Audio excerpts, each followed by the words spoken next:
Assalamualaikum warahmatullahi wabarakatuh.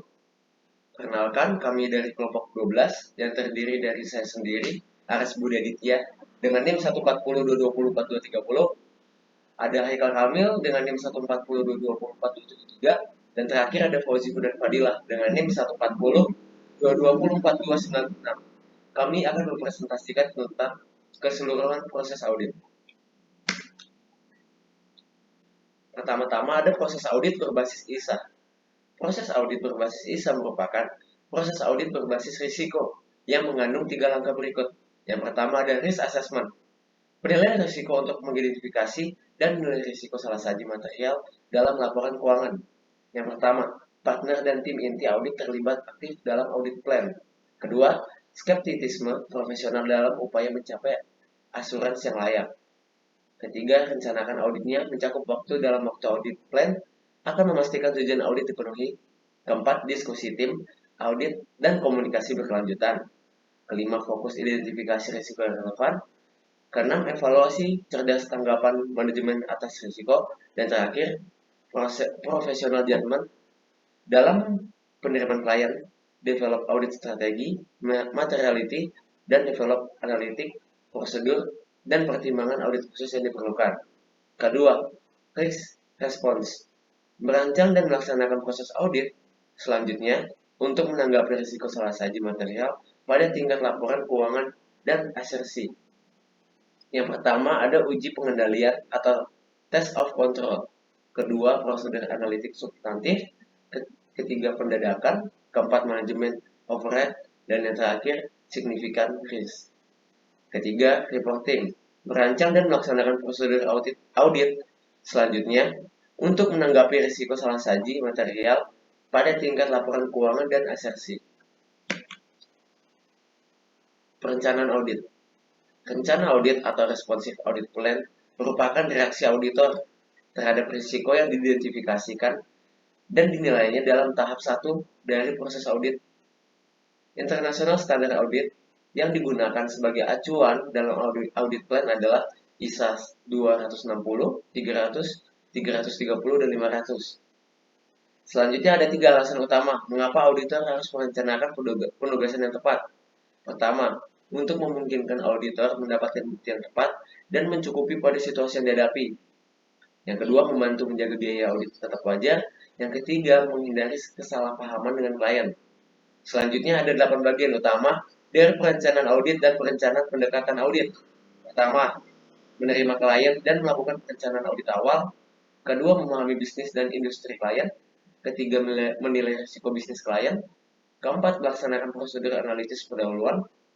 Kelima, menetapkan materialitas dan menilai risiko audit yang dapat diterima dalam risiko inherent. Keenam, memahami pengendalian internal dan menilai risiko pengendalian, mengumpulkan informasi untuk menilai risiko kecurangan.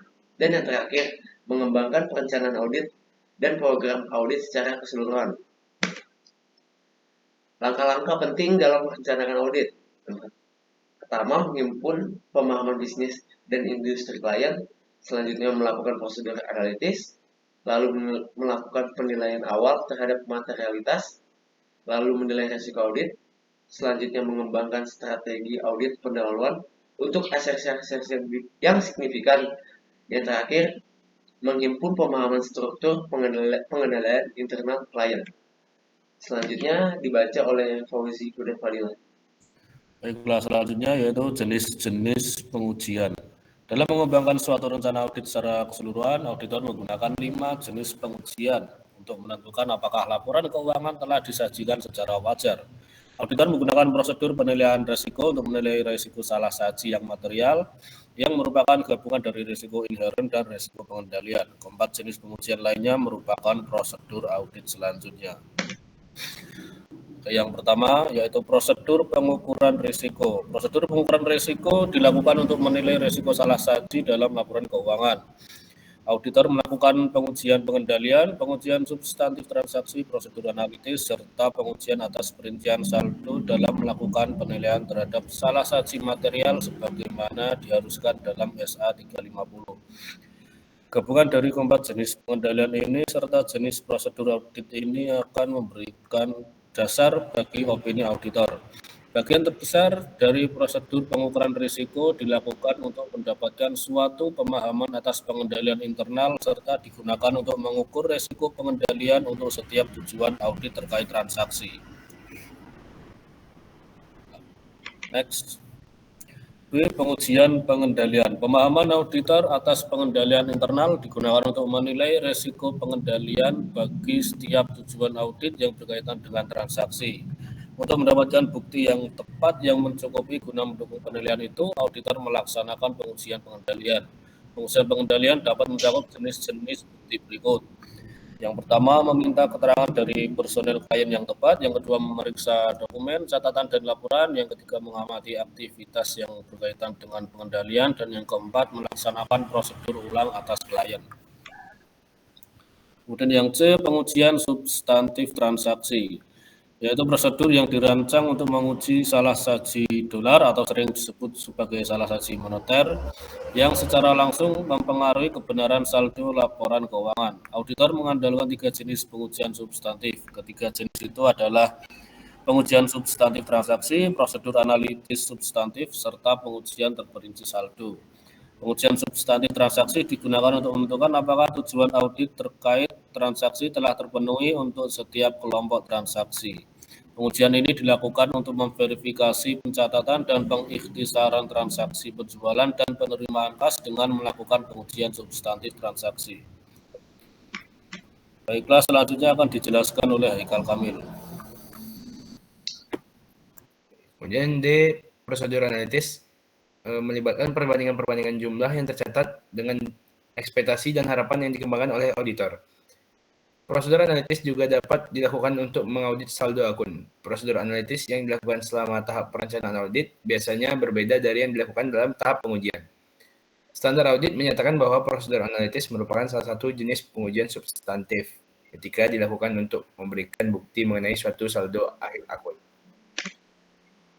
Kemudian yang E, pengujian terperinci saldo yang berfokus pada saldo akhir buku besar baik untuk akun neraca maupun laporan laba rugi. Penekanan utama dalam sebagian besar pengujian atas perincian saldo adalah pada neraca. Pengujian saldo akhir sangat penting karena bukti yang biasanya didapatkan dari suatu sumber yang independen dipandang sangat dipercaya. Pengujian terperinci saldo membantu menciptakan ketepatan moneter akun-akun yang terkait sehingga merupakan pengujian substantif.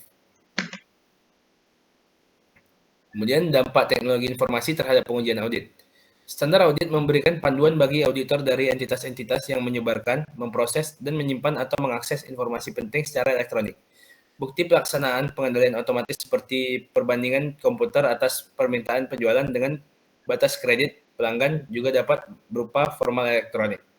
Standar audit mengakui bahwa ketika sejumlah besar bukti muncul dalam bentuk elektronik, akan tidak praktis atau tidak mungkin untuk mengurangi risiko deteksi hingga ke tingkat yang dapat diterima dengan hanya melakukan pengujian substantif. Untuk menguji pengendalian otomatis atau data, auditor mungkin memerlukan teknik audit yang dibantu oleh komputer atau menggunakan laporan yang dihasilkan oleh teknologi untuk menguji efektivitas pengendalian umum teknologi informasi seperti pengendalian untuk perubahan program-program dan pengendalian atas akses. Ketika auditor menguji pengendalian manual yang didasarkan pada laporan yang dihasilkan oleh teknologi informasi, auditor harus mempertimbangkan baik efektivitas hasil penelaahan manajemen maupun pengendalian terhadap akurasi informasi laporan tersebut.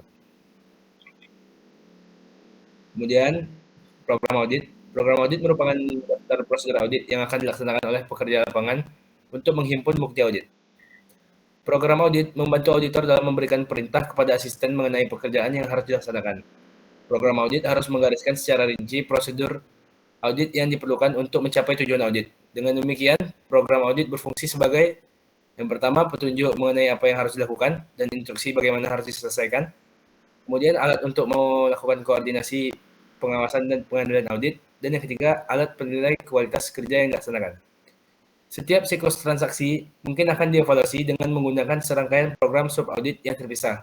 Dalam siklus penjualan dan penagihan, misalnya auditor dapat menggunakan yang pertama, program audit pengujian pengendalian dan pengujian substantif atas transaksi untuk penjualan dan penerimaan kas.